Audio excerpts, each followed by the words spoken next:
കലവരം ഈ ക്ഷണം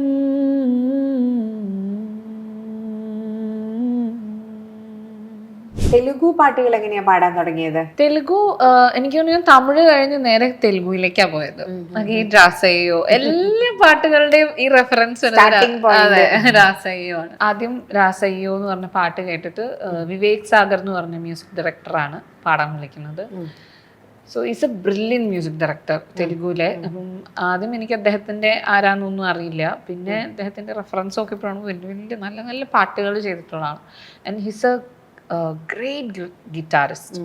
അപ്പം പാട്ടുകൾക്ക് അങ്ങനത്തെ ഒരു ബ്യൂട്ടിയും കൂടി ഉണ്ട് പുള്ളിയുടെ പാട്ടുകൾക്ക്. അപ്പം എനിക്ക് പാട്ട് അയച്ചു തന്നു, ഞാൻ പാടാൻ ചെന്നു. അപ്പം ബ്രോ ചേവാർ എവറുറ എന്ന് പറഞ്ഞൊരു പടത്തിലായിരുന്നു പാടാൻ അവസരം വന്നത് ആദ്യം.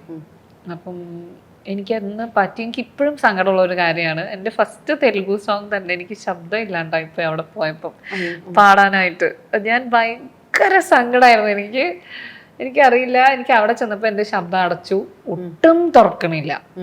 എന്നിട്ടും അദ്ദേഹം എന്നെ കൊണ്ട് പാടിച്ചു, പാട്ടിറക്കിച്ചു എന്നുള്ളത് അതിന് എനിക്ക് ഭയങ്കര എന്താ പറയാ, മുത്ത് തന്നെ ആ ഒരു ഫീലാണ് എനിക്ക് അദ്ദേഹത്തോട്.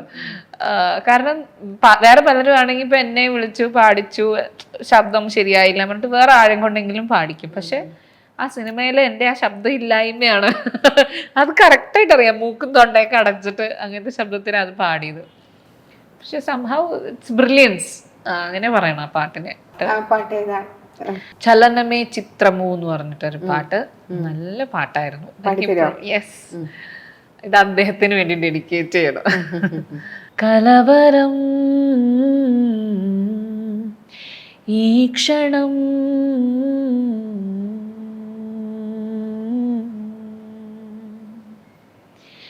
തെളിയതേ കാരണം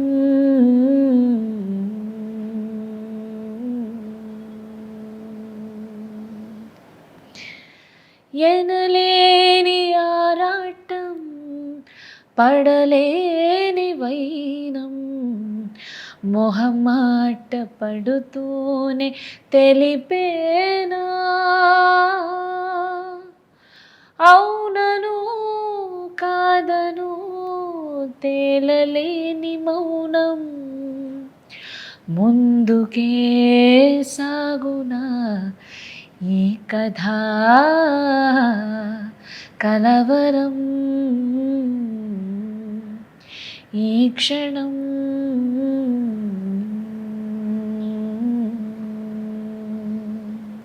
ശരിക്കും പറഞ്ഞാൽ നമ്മൾ മലയാളത്തിലാണ് ഈ പറയുന്ന സ്റ്റീരിയോ ടൈപ്പിലേക്ക് എത്തിപ്പെട്ടത്. ബാക്കി എല്ലായിടത്തും ആക്ച്വലി എക്സ്പ്ലോറിംഗ് യു. ബദ്രിക്ക് ഒരു സെറ്റ് ഓഫ് ഓൺലൈൻ ഫോളോവേഴ്സും ഫാൻസും ഉണ്ട് എന്ന് തോന്നിയിട്ടുണ്ട് എനിക്ക് പലതവണ. Especially I think women follows you a ലോട്ട്.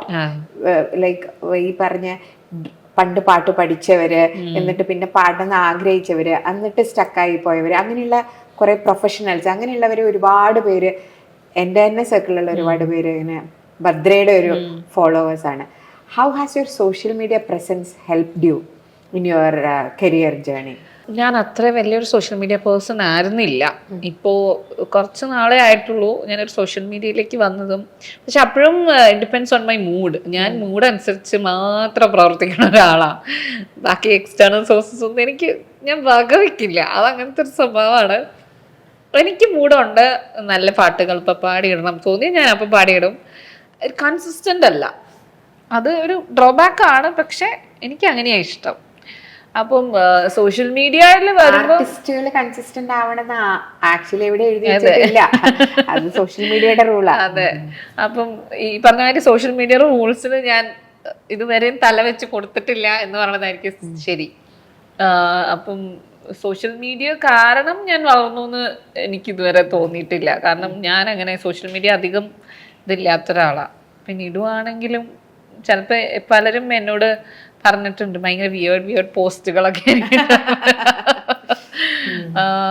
എനിക്ക് ഭംഗി തോന്നുന്ന കാര്യങ്ങള്, അല്ലെങ്കിൽ ഞാൻ വായിക്കുമ്പോൾ എനിക്ക് ഇഷ്ടം തോന്നുന്ന കാര്യം, അതൊക്കെ ഞാൻ ഷെയർ ചെയ്യും. അല്ലാണ്ട് പുറത്തുനിന്ന് ഒരു എക്സ്റ്റേണൽ ഫാക്ടറിന് വേണ്ടിയിട്ട് ഞാൻ സോഷ്യൽ മീഡിയയിൽ ഒന്നും ചെയ്യാറില്ല.